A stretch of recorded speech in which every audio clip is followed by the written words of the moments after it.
Assalomu alaykum qadrdonlarim. Bugun tortchilar uchun ajoyib sir bilan bo'lishaman. Ya'ni qaymoqni qanday qilib 1 oy davomida xolodilnikda svejiy saqlash sirlari bilan bo'lishaman. Buning uchun separatdan chiqarilgan 1 litr qaymoqqa 200 gramm shakar va 200 gramm rossiyskiy Mari moloko solib oldim.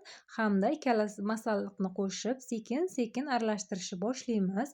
Juda ham tez aralashtirib yubormang, bo'lmasa krem hosil bo'lib qolishi mumkin. Masalliqlar aralashib bo'lgach, xolodilnikka olib solib qo'yamiz. Shakar hali erimadi, lekin bu jarayonni 3 marta qaytarganingizdan keyin shakar yaxshigina erib, silliq bo'lib qolgandan keyin bemalol olib muzxonada 1 oy davomida saqlashingiz mumkin. Ayniqsa bayram oldi qaymoqlarni topish qiyin bo'ladi. Shunaqa paytda oldindan qaymoq olib qo'yib, uni zagotovka qilib tayyorlab qo'ysak bo'ladi. Deyarli juda ko'p tortchilar shu usuldan foydalanadi. Men ham bozorga borganimda birdaniga 4-5 kilo qaymoq olib kelib, zagotovka qilib muzxonaga solib qo'yib, zakaslarimda bemalol ishlataveraman.